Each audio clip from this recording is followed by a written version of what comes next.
forget to subscribe my channel Hang Duk Mana. Assalamualaikum, selamat datang ke channel Hang Duk Mana. Mari kita dengar respon daripada Datuk Shaka tentang isu Akmal Nasir ganti Rafizi jadi Menteri Ekonomi baru. Saya baca detail sikit. Peranan Akmal Nasir dalam Kabinet Kerajaan ini kini memasuki fasa baru apabila beliau selepas 2 kali berkhidmat sebagai timbalan menteri di kementerian berbeza dilantik sebagai Menteri Ekonomi. Kita mari dengar respon daripada Datuk Shaka di akhir dari tak komen macam biasa. Saya nak tanya tentang Akmal Nasrullah. Ini anak muda yang akan mengemudi Kementerian Ekonomi sebab Akmal ni dia ni geng Rafizi. Betul. Jadi kita harap Akmal tak banyaklah bawa teori-teori baru kan. So ini adalah merupakan kementerian nadi tu. Ya. Kepada ekonomi negara lah. Kalau kita dalam bank ni dia panggil Department of Treasury ya. Yang merupakan nadi kepada bank. Negara ni ekonomi kerana dia menjaga tentang perkembangan ekonomi, tentang tenaga kerja, tentang perindustrian. So semua tu dia mesti diadunkan. Dan barulah kerajaan boleh buat bajet, boleh buat perancangan, boleh buat apa hala tuju dan sebagainya. It's a very crucial walaupun dia tidak banyak terlibat dengan soal perolehan dan sebagainya. Tapi saya rasa ini EPU under ini kan. EPU, kemudian Economic Planning Unit, kemudian mungkin juga apa nama? Satu lagi ni yang swasta privatization UKAS pun di bawah dia. Jadi sudah tentulah pembangunan yang dirancang ini, apa saja perancangan ini adalah yang akan menentukan masa depan negara. So it's a very tough job. Dan saya pun tak berapa not very familiar dia muka-muka baru kan. Jadi macam anak Datuk Johari. Tapi anak Dr. Taufik ni sebaik. Kita pergi Mekah sekali. Mekah sekali. Nanti kan saya cerita. So dan kita harap supaya saudara Akmal ni dia ni antara tim kalah dalam PKR. Betul. So he has to prove lah. This is the time for him to prove yang dia ni seorang tokoh, seorang individu yang diberikan amanah dan mampu untuk menggalas amanah tersebut. Dari sudut politik ni untuk Akmal ni kan, adakah saya nak punya pandangan politik Datuk lah. Adakah dengan pelantikan Akmal tu untuk meredakan kemarahan geng-geng Rafizi, terutamanya Rafizi lah? Yalah, itu antara lain lah. Sebab Akmal dia walaupun dia kalah tapi dia tak berhentilah kan. So dia kekal. I think that should be the way. That should be the way. Maknanya dia kekal dalam parti dan sebelum ni dia timbalan menteri kan. So it's about time. Sebab PKR pun dia pun tak ramai juga. Tak ramai yang ada yang berpengalaman kan. Dia tak macam UMNO ni terlebih berpengalaman. Semuanya rasa dia layak dia menteri kan. Nak menjelaskan pada Datuk bahawa Kerajaan Madani tadi telah pun mengumumkan barisan ahli kabinetnya sebelum saya minta pandangan Datuk. Iaitu apabila senarai anggota kabinet baru apabila Menteri Belia dan Sukan Hanayo ditukarkan daripada Menteri Belia dan Sukan, walaupun sepak takraw kita menang 34 tahun penantian kita untuk mendapatkan piala emas di Bangkok di bawah kepimpinan saudara Datuk Sumali Ridwan. Akhirnya kita dapat menebus 34 tahun penantian. Begitu juga 10 tahun penantian untuk mendapatkan bergu pingat emas, bergu wanita. Dan rupanya berjaya itu Hanayo pun ditukarkan kepada Kementerian Ulama Persekutuan. Timbullah ngongek-ngongek itu biasalah. Kemudian begitu juga Datuk Mustafa Sakmut daripada Sabah yang dilantik sebagai Menteri Jabatan Perdana Menteri, menjaga hal ehwal urusan Sabah dan Sarawak yang sebelum ini dijaga oleh Timbalan Perdana Menteri 2 Datuk Faridah Yusof. Saudara Akmal Nasrullah, alhamdulillah nampak dari Johor. Anak muda. Saya nampak kali ini pimpinan negara sudah melihat anak muda. Beliau dilantik menaja Kementerian Ekonomi. Ini bukan main-main ni, bukan kaling-kaling. Untuk timbalannya adalah digital dan yang lebih muda lagi iaitu Menteri Belia dan Sukan. Anak sahabat saya, Menteri Belia dan Sukan, iaitu Datuk Dr. Taufik. Dr. Muhammad Taufik. Anak muda. 29 tahun. Saya suka lihat dia bila dia bahas di parlimen. Begitu juga Ramanan. Ya. Ahli parlimen kawasan kita lah di Kota Damansara ni juga dilantik sebagai Menteri Pembangunan Usahawan. Dan yang paling menggembirakan kita, akhirnya Ketua Wanita UMNO Malaysia yang bertaraf Timbalan Presiden Peti dan dilantik sebagai Menteri Komoditi setelah Datuk Johari Ghani dipindahkan kepada Menteri MITI. Minta pandangan Datuk. Secara keseluruhannya ini adalah merupakan kabinet pilihan raya lah. Ya. Ini kabinet pilihan raya. Kabinet ini adalah kabinet yang akan menghadapi pilihan raya. Ya. Dan kalau kita lihat bahawa lantikan yang berhormat Hanayo itu agak sedikit kontroversial pada pandangan saya. Betul. Kerana kalau kita lihat bahawa kawasan tak pernah terjadilah di wilayah ni dipegang oleh orang bukan Melayu. Tetapi sudah tentulah PMX ada rasionalnya. Tapi kalau kita tengok apa yang diperjuangkan oleh DAP adalah untuk mengadakan pilihan raya PBT. Jadi bila menteri perumahan dan kerajaan tempatan daripada DAP, Menteri Waliah daripada DAP, jadi itu ada satu tanda tanya sikit tanda tanya. So, mungkin Perdana Menteri tak melihat dari sudut itu, melihat bahawa mungkin performance ataupun why do we give a try, kan? Kalau selalunya Melayu kan? Sekarang ni kita bagi pada orang bukan Melayu, kita tengok how's the performance. Lagipun kita hanya ada tinggal setahun setengah je lagi, kan, untuk kita menghadapi pelari. Tapi kena sebab isu yang besarnya dalam wilayah ni adalah isu orang Melayu. Betul. Kan? Macam isu kampung Sungai Baru. Isu orang Melayu. Pembangunan semula dan sebagainya. Ekonomi kan, gerai-gerai dan sebagainya.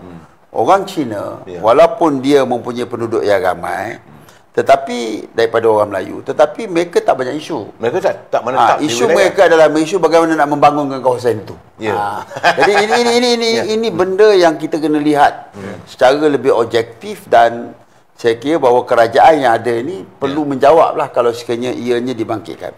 Saya personally saya baik dengan Datuk YB Hanayo. She's very pleasant and she's very receptive. Tapi nak bagi tahu ke orang ini baik, itu bukan cukup. Betul. Dia tidak cukup, dia persepsi beliau ni daripada parti mana, kemudian falsafah parti tersebut apa. Benda-benda macam tu yang kadang-kadang sangat menyusahkan kita untuk kita memberi penerangan. Tapi tak apalah, we are in the government, in the same government. So because of unity government, jadi somehow or other we have to give an explanation. And number one, number two, the minister itself, she have to perform lah. Betul. She have to understand, perform, dan understand the sensitivity. Kan, kalau saya jadi YB Hanayo senang je, kita hands on je lah, kan, pergi jumpa orang dan sebagainya. Harus bertemu lah. I think she's going to do a good job pada pandangan saya. Bagaimana pelantikan Datuk Johari Ghani naik Presiden UMNO sebagai Menteri MITI? Saya rasa bahawa Datuk Johari Ghani ni, Datuk Seri Johari Ghani ni, pertama sekali kita tahu dia seorang ekonomis, dia faham, dia seorang ahli perniagaan yang berjaya. Yang kedua dia kena jawablah ni, yang Donald Trump ni. Ini antara benda yang dia kena jawab. Dia kena jawab dan meyakinkan. Dan kita tahu bahawa perjanjian itu dibuat ketika bukannya beliau menjadi menteri. Tetapi as a minister, you have to carry on with the full responsibility, kan. Whatever that been inherit to you, you have to continue lah. Kita tak boleh nak cakap, oh ini bukan zaman saya, senang lah jawab macam tu. Kalau kita pembangkang tak apa. Tapi kalau kita in the same government, kita tak boleh cakap macam tu. Kita nak tengok macam mana, sebab expectation orang kepada Datuk Johari Ghani ni tinggi. Betul. Jadi Johari tinggi. Kalau kita tengok harga kelapa sawit tak turun-turun, kan, 4,000 dan sebagainya. Harga getah. Saya pernah tanya dia, Datuk Jo, kenapa you tak ambil kredit harga kelapa sawit ni tinggi? Dia cakap apa? Dia cakap, Kak, masa harga tinggi ni okey lah. Besok masa harga jatuh, mampus aku kena bantai. Kadang-kadang dia fikir macam tu kan. Dia ada logik dia. Kita ni masa hebat kita ambil je. Masa terbaik kita ambil, tapi masa tak terbaik kita lari. Masuk gua. Masuk gua. Jadi kita tak nak macam tu. Jadi dia beritahu, no Kak, biar dia organik. Jadi penggantinya pula tu, ini agak menarik juga sebab wanita. Ketua wanita, selalunya ketua wanita ni menyantuni masalah wanita, masalah rumah tangga. Saya tengok Datuk Noraini ni seorang pemimpin yang beliau ni seorang yang memimpin, kita boleh katakannya well equipped lah. Okey. Maknanya dia dah dari segi pengalamannya, kemudian dari segi ini masa berada di dalam parti, pernah menjadi menteri, pernah menjadi timbalan menteri kan, pernah menjadi backbencher. Dan Datuk Noraini ni adalah wakil kita Malaysia untuk CPA ni, Commonwealth Malaysian Commonwealth Parliamentary Association ni, dia wakil ASEAN. Okey. Jadi baru ni dia tak datang ke Barbados. I was there. Dia tak datang, jadi kita tak ada wakil lah nak bercakap. So she's very international. Okay. Dan I knew that she graduated from Canada, daripada universiti di Canada. English dia bagus dan I ingat she can continue lah. Apa yang telah dibuat oleh Datuk Jo, mungkin dia ada idea-idea baru yang beliau nak ketengahkan untuk memperkasakan lagi komoditi ni. Bukan senang tau. Contoh kelapa sawit. Kita tak boleh nak tebang semua sekali. Betul. Bila tak tebang semua, mana bekalan kita? Jadi kena staggered. Harga getah yang dilihat tidak ekonomikal. Dulu kita getah ni kita adalah merupakan eksporter yang terbesar di dunia. Betul. Sekarang kita net importer. Kita dah tak ada dah getah. Getah semua kita kena kutip dari kena import daripada Thailand dan sebagainya. Indonesia. Bila saya tanya, dia cakap macam mana? Untuk kita sustainable sebagai orang yang menoleh getah ni, dia mesti kena ada 5 ekar tanah getah. Siapa yang ada 5 ekar? Untuk dia dapat pendapatan 2,000 ni, kena ada 5 ekar. Jadi lebih baik orang tanam durian. Kan? Betul. Saya ada 6 ekar, saya tanam durian. Contohnya tanam durian, kita boleh dapat 200,000, 150,000, 200,000 satu musim. Kalau setahun 2 kali 300,000 contohnya kan. So ini logik akal lah. Logik, dan maknanya getah ni dia telah tidak menjamin ini pendapatan yang sufficient. Kecuali kalau government take the responsibility. Walau bagaimanapun kita getah ni kita yakin dengan Datuk Noraini punya kemampuan. InsyaAllah. Dan saya yakin dan kita mungkin kita dari segi riset kita bagus. Dan dengan pengalaman yang beliau ada dan juga dengan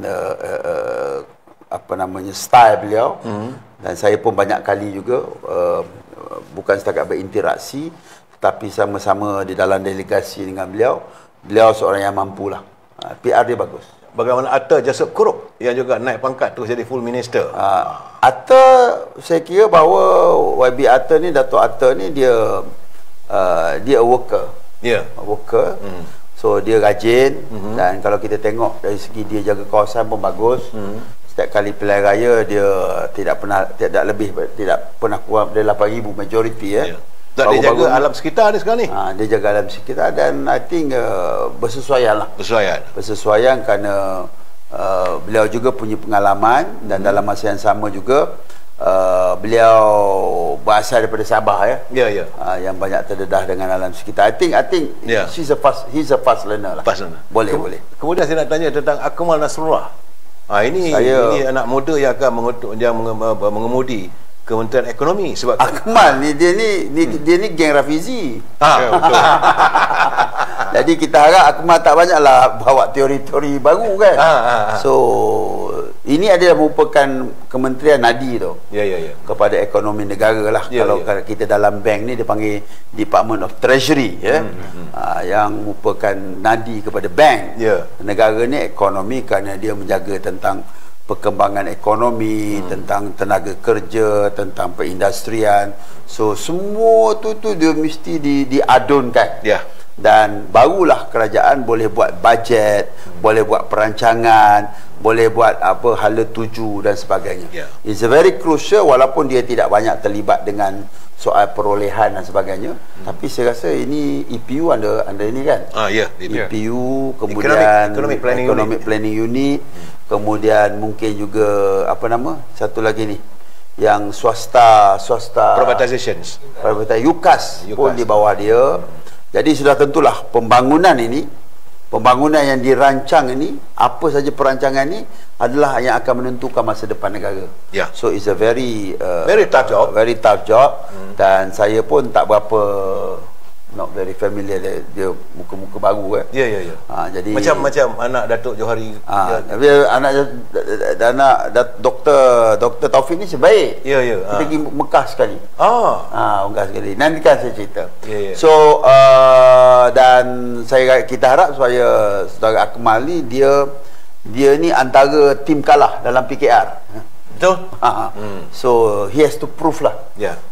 This is the time for him to prove yang dia ni seorang tokoh, seorang apa namanya individu yang diberikan amanah dan mampu untuk menggalas amanah tersebut. Dari sudut politik ni untuk Akmal ni kan, adakah saya nak punya pandangan politik Datuk lah, adakah dengan pelantikan Akmal tu untuk meredakan kemarahan geng-geng Rafizi, terutamanya Rafizi lah? Yalah, itu antara lain lah. Sebab Akmal dia walaupun dia kalah, tapi dia tak berhentilah kan. So dia kekal. I think that should be the way. That should be the way. Maknanya dia kekal dalam parti, dan sebelum ni dia timbalan menteri kan. So it's about time. Sebab PKR pun dia pun tak ramai juga. Tak ramai yang ada yang berpengalaman kan. Dia tak macam UMNO ni terlebih berpengalaman. Semuanya rasa dia layak dia menteri kan. Itu UMNO. Sebab kita ramai, kita panggil kita ni Grand Old Party. GOP kan, Grand Old Party. Doktor ni. Doktor ni saya tahun lepas saya pergi ke Mekah. Tahun lepas. Saya lepas pergi ke Mekah, saya sekali dengan dia buat haji. Saya kali keempat lah, dia kali pertama. Dia dengan isteri dia, dan tak silap masa tu Tan Sri dia tetamu. Tapi kami dalam satu maktab lah. Bukan satu maktab, satu hotel. Dan kita pergi mabit sekali. Jadi dia first time pergi. Saya ni dah 4 kali, konon-kononnya pandai lah, bijak lah kan. Tahulah, kita tahu je lah. Tapi jadi dia pun cakap, kita kena ikut speaker lah. Saya cakap, speaker boleh jadi mutawir lah, tapi mutawir tak ada baca-baca lah cakap dia. Mutawir kau ikut je lah aku. Cakap pukul apa nak keluar? Cakap pukul 10 kita keluar nak pergi mabit kan. Sebab kita punya hotel kita tu sangat dekat dengan ni. Seorang yang receptive, yang very humble.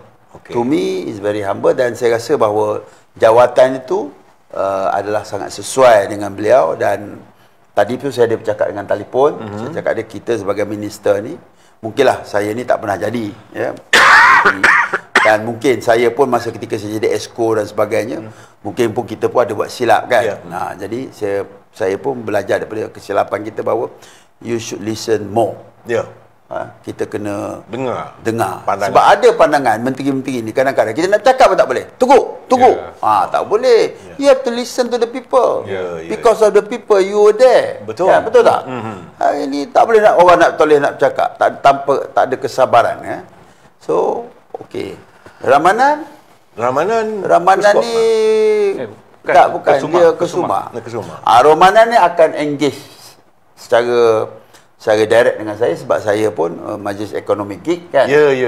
Jadi saya pun ada telefon dia tadilah. Kita ramai-ramai kita cakap kita nak jumpa dia cakap very receptive. Dia pernah datang ke Temerloh, saya pernah berborak dengan dia. Seorang yang soft spoken, dan I think he's going to become a very good minister lah. Saya suka melihat pada ini Dr. Taufik, sebab dia anak muda. Sebab tumpuan sekarang ni Datuk, kalau Datuk melihat apa yang berlaku di Sabah, keputusan pilihan raya kecil dan sebagainya, pengundi muda 70% tu, 60%. Taufik ni mewakili golongan muda lah. Dia mewakili golongan macam Syed Saddiq dulu. Dan tapi macam Syed Saddiq, dia jadi menteri, tiba-tiba out of the blue tiba-tiba jadi menteri. Ya. Dia tak ada pengalaman lagi kan. Dia tak pernah masuk parlimen. Tiba-tiba mungkin dia pernah masuk parlimen tapi dia betul-betul jadi menteri. Dia pernah. Tak, dia first time. First time tu jadi menteri. So susah juga. Terkejut. Terkejut. Tak kejut aku. Kan. Jadi macam Dr. Taufik ni dia dah jadi ahli parlimen selama 3 tahun. So dia dah faham dan dia pun daripada keluarga politik. Dan I think dia pun dia sesuai lah. Maknanya for the last 3 years ni is a training ground. Dan sekarang dia berikan kita doakan semua ni melaksanakan dengan baik, tugas dengan baik. Kerana apa yang berlaku di Sabah tu, keputusan pilihan raya tu dia tak apa sedap. Contohnya DAP kalah semua kursi, 8 kursi semua kalah kan. So lepas tu UMNO yang dulunya ada 12 ke 15 ke, so 14. Sekarang 14 dulu kan. Kita sebelum tu lagi banyak. Kita tinggal 6 kursi. Dan PKR bertanding kan. 8 kursi tapi menang 1 kursi. PAS ini PN menang 1 kursi je. Itu pun dari PAS. Yang memenangkan dia pun ini kalau kita tengok dari segi trend pengundian tu adalah pengundi POS yang memenangkan ni PAS ni. Bukanlah maknanya refleksi daripada orang Sabah sendiri. Kita saya baca detail lagi. Akmal Nasrullah 39 yang sebelum ini memegang jawatan sebagai Timbalan Menteri Palihan Tenaga dan Transformasi Air akan menggantikan Datuk Seri Rafizi Ramli yang meletak pada 17 lepas. Dibesarkan di Johor Bahru, beliau juga pernah memegang jawatan Timbalan Menteri Pembangunan Kerajaan Tempatan ketika mula menyertai kabinet pada Disember 2022 sehingga Disember 2023. Tuan, terus support channel Hang Duk Mana. Jumpa lagi. Assalamualaikum.